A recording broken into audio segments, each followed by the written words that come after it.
Hello, hi, നമസ്കാരം. ചായക്കഥയിലേക്ക് സ്വാഗതം. കഴിഞ്ഞ 2 എപ്പിസോഡുകളിൽ നമ്മൾ പറഞ്ഞുകൊണ്ടിരുന്നത് പുനലൂർ തൂക്കുപാലത്തിൻ്റെ കഥയാണ്. ഈ 3-ാമത്തെ എപ്പിസോഡിൽ തൂക്കുപാലത്തിൻ്റെ പ്രത്യേകതകൾ എന്തൊക്കെയാണെന്ന് നമുക്കൊന്ന് നോക്കാം. പുനലൂർ തൂക്കുപാലത്തിൻ്റെ ഏറ്റവും വലിയ പ്രത്യേകത അതിൻ്റെ അത്ഭുതകരമായ നിർമ്മാണ രീതി തന്നെയാണ്. പാലത്തിൻ്റെ പ്രധാന ഭാഗം കരയോട് ചേർന്ന് സ്ഥാപിച്ചിട്ടുള്ള വലിയ കമാന ആകൃതിയിലുള്ള 2 തൂണുകളെ പരസ്പരം ബന്ധിപ്പിക്കുന്നത് ഇരുവശത്തുമായി കാണുന്ന 2 കൂറ്റൻ ചങ്ങലകളാണ്. എന്നാൽ ഈ ചങ്ങലകൾ വെറുതെ തൂങ്ങിക്കിടക്കുകയല്ല. ഇതിനെ ശക്തിപ്പെടുത്തുന്നതിനായി അവയെ പൂർണ്ണമായും കരഭാഗത്ത് സ്ഥാപിച്ചിട്ടുള്ള 4 കിണറുകൾക്കുള്ളിലേക്ക് താഴ്ത്തി ഉറപ്പിച്ചിരിക്കുന്നു.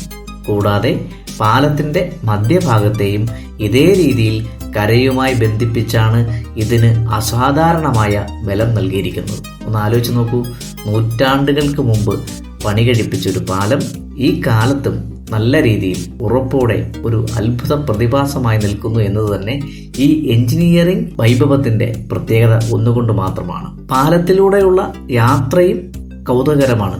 ഈ ചങ്ങലകളിൽ തൂക്കിയിട്ടിട്ടുള്ള ഇരുമ്പ് ചട്ടക്കൂടുകൾക്കുള്ളിൽ 7 തമ്പകത്തടികൾ പാകിയ ഒരു പ്ലാറ്റ്ഫോം ആയിരുന്നു ഒരു കാലത്ത് വാഹന ഗതാഗതത്തിനായി ഉപയോഗിച്ചിരുന്നത്.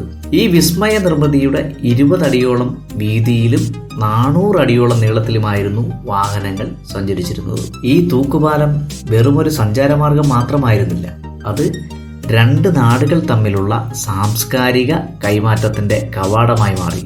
തമിഴ്നാട്ടിൽ നിന്നുമുള്ള കച്ചവട സംഘങ്ങൾ തങ്ങളുടെ ചരക്കുമായി ഈ തൂക്കുപാലത്തിലൂടെ പുനലൂരിലേക്ക് പ്രവേശിച്ചു. ഈ കച്ചവടക്കാർ പലരും തിരികെ പോകാതെ പുനലൂരിലും പരിസര പ്രദേശങ്ങളിലും തമ്പടിച്ച് താമസമുറപ്പിച്ചു. തത്ഫലമായി നമ്മുടെ ഈ പുനലൂർ പ്രദേശത്ത് തമിഴ് ചുവയുള്ള സംസാരം കൂടുതൽ ബലപ്പെടുകയും നിലനിൽക്കുകയും ചെയ്തു. ചുരുക്കത്തിൽ ഈ പാലം വ്യാപാരത്തിൻ്റെ രീതിക്ക് മാത്രമല്ല, ഈ മണ്ണിൻ്റെ സാംസ്കാരിക ഭൂപടത്തെയും മാറ്റിമറിച്ചു. അപ്പോൾ ഇത് ചായക്കഥ. ഈ എപ്പിസോഡ് ഇവിടെ അവസാനിക്കുന്നു.